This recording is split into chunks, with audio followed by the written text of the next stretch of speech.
warahmatullahi wabarakatuh. Nama saya Nuryansyah, lahir Hidung Pala,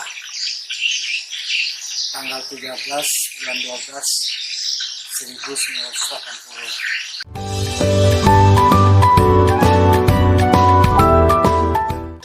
Saya menekuni karya seni, yaitu mulai dari SD. Sebenarnya saya ini adalah seorang seniman pelukis sebenarnya, awal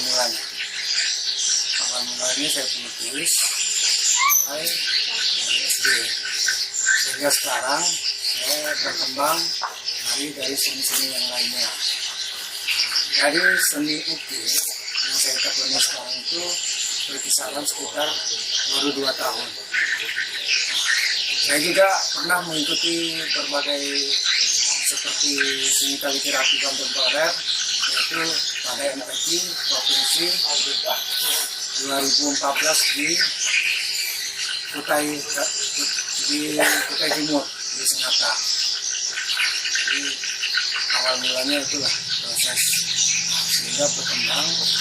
Kalau untuk seni ukir baru-baru 3 tahun ini, karena waktu itu sempat saya diikutkan untuk pelatihan dulu.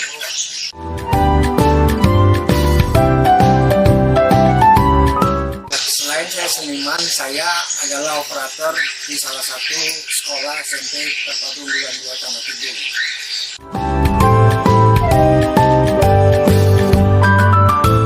Sejak beberapa tahun ini, misalnya kan, sejak saya selama ikut pelatihan yaitu pada 2022. Waktu itu saya diikut sertakan dari dinas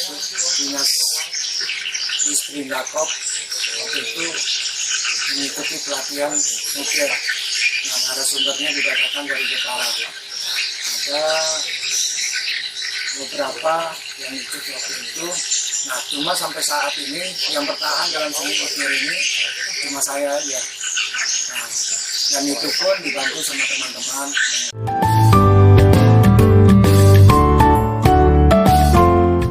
Karya-karya yang telah kami hasilkan yaitu seperti pendopo, kemudian saya ini sebenarnya pembuat motif aja sebenarnya. Dan kami ada berkolaborasi sama teman, ya saya membuatkan ornamen, teman yang memahat. Saya juga bisa memahat, cuma kami membagi pekerjaan.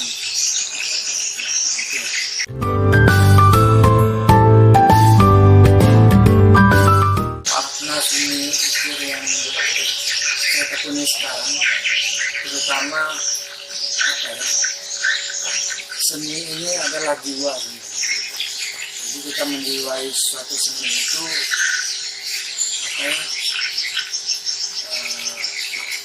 kita memaknai suatu kecintaan kita terhadap seni itu,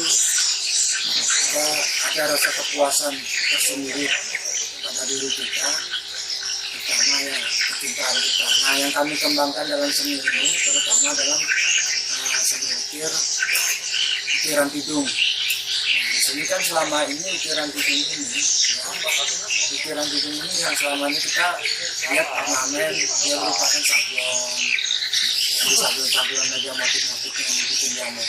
Nah, kita selama saya ikut pelatihan ukiran pahat ini, kami kalibrasikan bagaimana ukiran tidung itu menarik dilihat, indah dilihat. Maka kami memunculkan suatu inovasi baru, bagaimana ukiran tidung ini dibuat seperti Jepara. Nah, ternyata tapi tidak membuang dari motif yang ada. Ternyata ukiran tidung ini indah. Jadi yang bisa kita lihat ada yang di berbagai tempat yang kami sudah buat, itu di pendopo. Itulah salah satu contohnya. Alhamdulillah kami juga merasa ada kepuasan tersendiri lah dari teman-teman.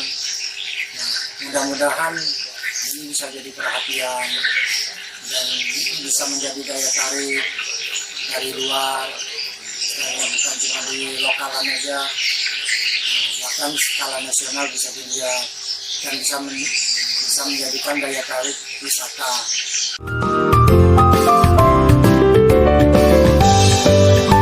Pernah, yaitu pertama ya, awal mula dulu, ini saya sedikit ceritakan dulu waktu pas setelah selesai saya pelatihan kan 3 hari. 3 hari itu kita itu belum dapat apa-apa tentang masalah ilmu ukir. Nah waktu itu saya dihubungi sama bupati waktu itu di telepon, bisa kan ngukir ini? Saya kaget, oh 3 hari ngukir apa yang didapat? Tapi saya memberanikan diri, iya. Nah cuma saya ada punya orang tua satu. Nah orang tua ini memang pengukir di Kabupaten Tanah Kusir, yaitu tinggalnya di Riau. Jadi saya datanglah ke sana. Nah, saya sedikit menceritakan bahwa kita ada ketentuan ya.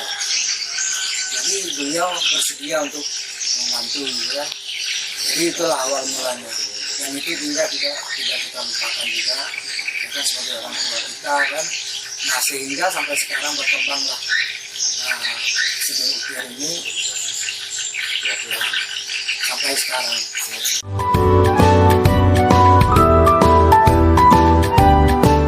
Nggak ada. Kalau saya murni otodidak.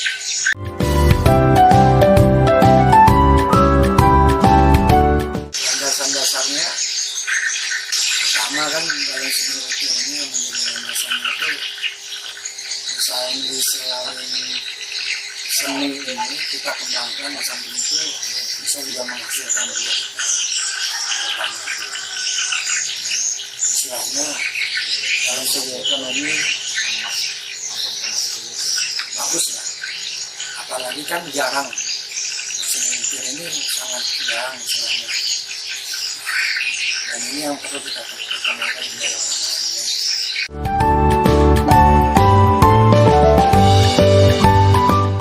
Banyak sekali tantangan, terutama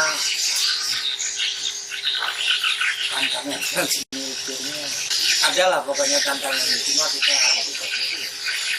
rintangan itu pasti ada yang kita lakukan, cuma kita kesabaran, ketekunan, alhamdulillah bisa berjalan dengan baik. Tantangannya pasti ada.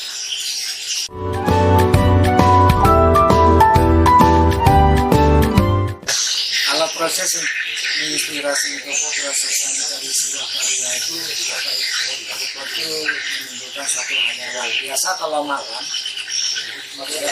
itu biasa malam terbangun gitu, ya, muncul suatu ide atau hayalan itu dalam sekejap.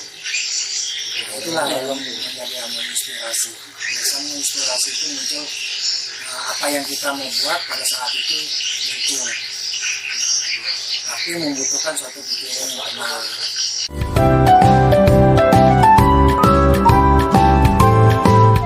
Karya berkesan itu sebenarnya dilukis.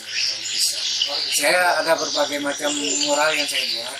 Itulah yang di berbagai macam sekolah, di sekolah-sekolah ada beberapa mural yang berkesan. Termasuk karya-karya yang besar yang saya buat ya di pendopo itu menjadi satu kepuasan, menjadi satu kenangan yang indah lah.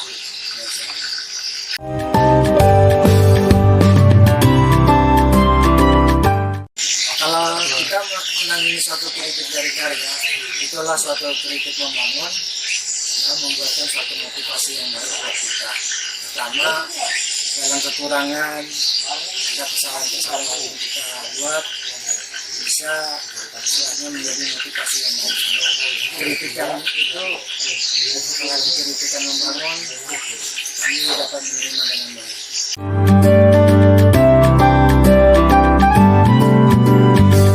Terutama ya kesehatan harus tetap terjaga, pemikiran harus tetap stabil.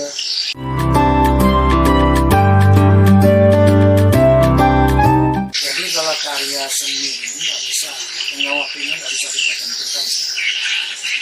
pada waktu saat kita dalam keadaan baik, mood kita baik, karya seni itu tepat kita kerjakan. Tapi kalau pada saat kita pemikiran kita ya itu tergantung sebenarnya, tergantung mood. Jadi itulah kalau istilahnya pada saat kondisi kita baik, pikiran kita baik, karya seni itu hasilnya juga baik. Tapi kalau suatu pikiran kita kacau, mungkin hasil itu tidak akan baik.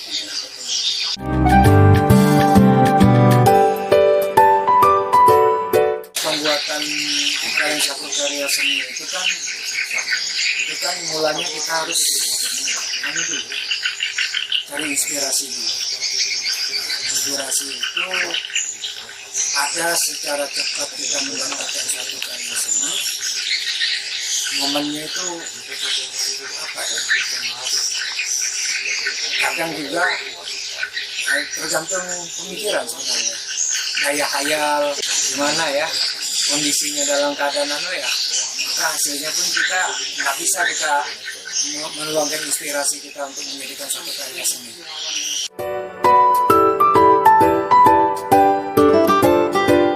Kalau kita memilih tema sesuai script yang kita tentukan, makanya kalau orang ada sesuatu membuat suatu mural di gedung sekolah, nah kita tergantung permintaan. Misalnya temanya apa gitu. Kalau temanya ini kita sudah bisa membaca, jadi sesuai dengan permintaan sebenarnya.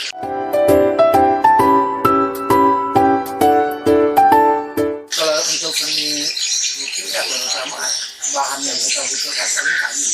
Saya juga buat relief untuk akuarium di rumah. Nah, biasa saya kalau untuk akuarium, seperti saya buat solarium, itu saya buat dari gabus bekas peti ikan itu saya buatkan relief ya, seperti gunung, air terjun. Bahan-bahan yang saya gunakan itu biasanya seperti semen, yang saya butuhkan itu kan cat untuk pewarnaan. Saya juga membuat akuarium juga. Jadi suatu karya seni saya itu bukan terdiri dari seni ukir atau seni melukis. Saya juga buat relief untuk akuarium, planetarium, aquascape. Saya buat juga itu. Jadi apa aja lah yang istilahnya dalam bentuk seni. Nah, kalau inspirasi saya bisa keluar untuk melakukan itu, maka saya lakukan untuk saya buat.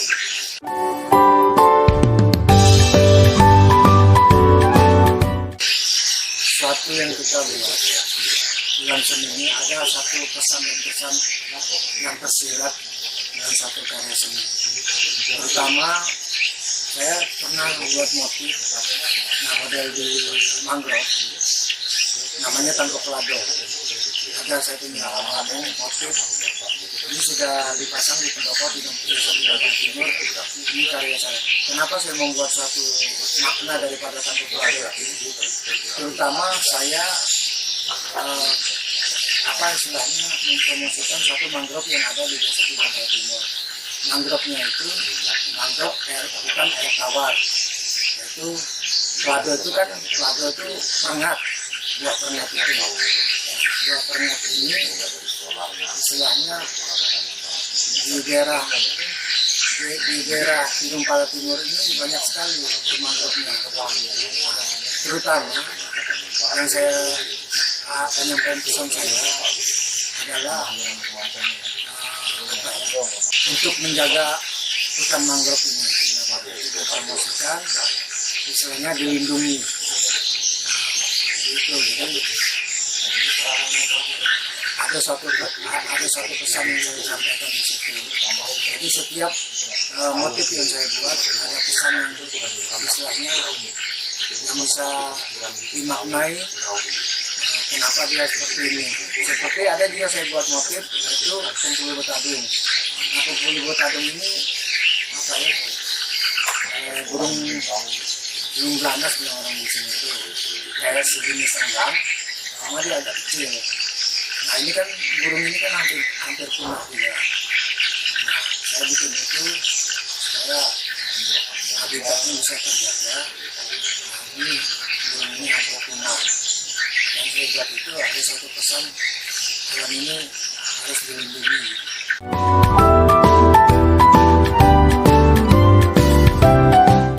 Jadi kalau suatu karya cepat dan lambatnya suatu karya yang kita kerjakan itu tergantung kita sendiri. Kalau waktu kita keadaan pemikiran kita baik, inspirasi kita dapat, kita selesaikan. Tapi kalau kita keadaan waktu kita pikiran kita terganggu, lama juga prosesnya untuk menyelesaikan.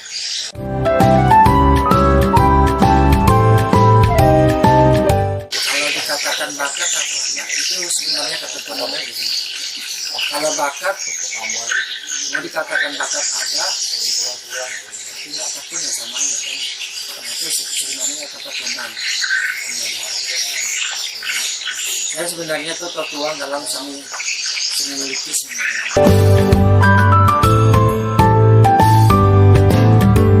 Kalau untuk festival karya seni nggak pernah, cuma kalau MPK Provinsi Kalimantan Timur 2014 pernah saya ikut mengikuti Grafika Bendoran. Itu aja sekali itu aja. Kalau untuk event-event MPK aja yang biasa saya ikut. Insya Allah mudah-mudahan kedepannya kami ada komunitas untuk seni kan belum ada komunitas, jadi ada wadah pembelajaran untuk perkembangan seni.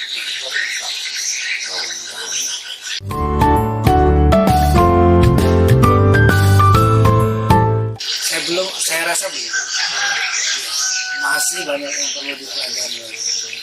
Karena sekian persen rasa kepuasan itu, namanya seni ini ya, belum ada rasa kepuasan sampai kapanpun tidak ada rasa kepuasan dalam seni. Nah, jadi ada aja kekurangannya kan, begitu. Jadi kalau kita merasa ada kekurangan itu pasti perkembangan diri itu kan semakin hari semakin terus kita asah kan.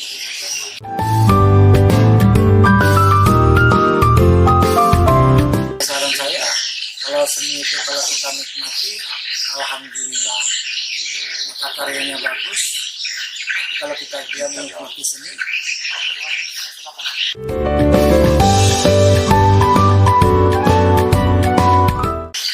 2 tahun ke depan untuk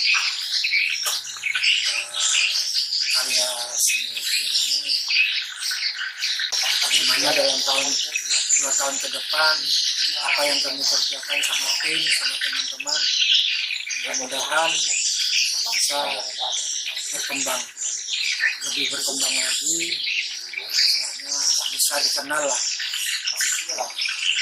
bagaimana kami mempromosikan dari hasil karya kami, bagaimana kami bisa memperkenalkan bukan cuma lokal, skala nasional maupun internasional.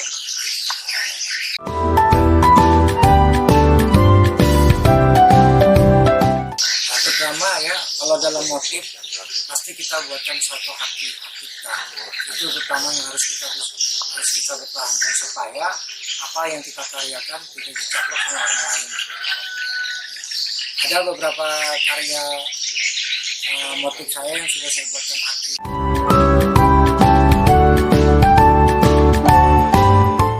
Tentang perkembangan seni ukir sekarang ini, kalau untuk di KTP ya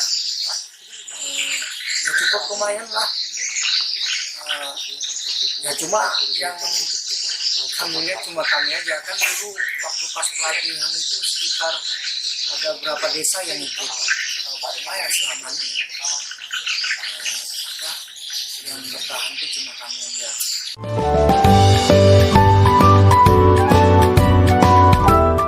Harapan saya perkembangan seni di Kalimantan Utara yaitu bagaimana pencinta seni ini bisa mempromosikan suatu hasil karyanya baik secara nasional maupun internasional. Banyak pencinta seni di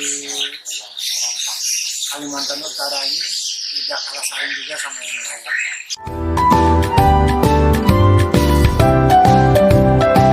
Keuntungannya banyak sekali keuntungannya. Keuntungannya terutama masalah apa ya, hasil karya seni kita tuh bisa kita jual, terutama istilahnya menjadi suatu ekonomi, kegiatan ekonomi lah, terutama menghasilkan uang. Nah, karya seni itu kan kalau kita tekuni ya biasa bisa menghasilkan uang. Salah satu keuntungannya itu. Kemudian kepuasan. Jadi seni itu kepuasan. Seni itu sebenarnya kalau kepuasan itu sebenarnya nggak bisa dijual nih. Dan seni ini tidak ada nilainya, tergantung orang yang memaknai. Jadi kalau orang ya, kalau dia betul-betul mencintai seni, asal apapun hasil karya orang, tapi dia suka, tidak ada nilainya. Jadi itu salah satunya itu.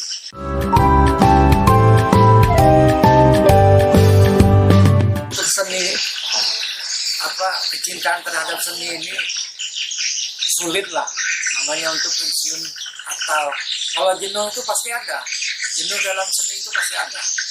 Cuma untuk pensiun dalam seni itu sulit, karena kepuasan itu tadi, kepuasan diri itu susah dicari dan susah untuk susah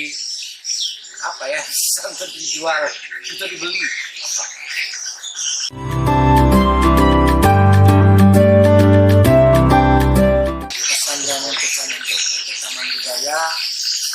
Alhamdulillah kami bersyukur sekali di Taman Budaya istilahnya mengunjungi tempat pekerja seni ini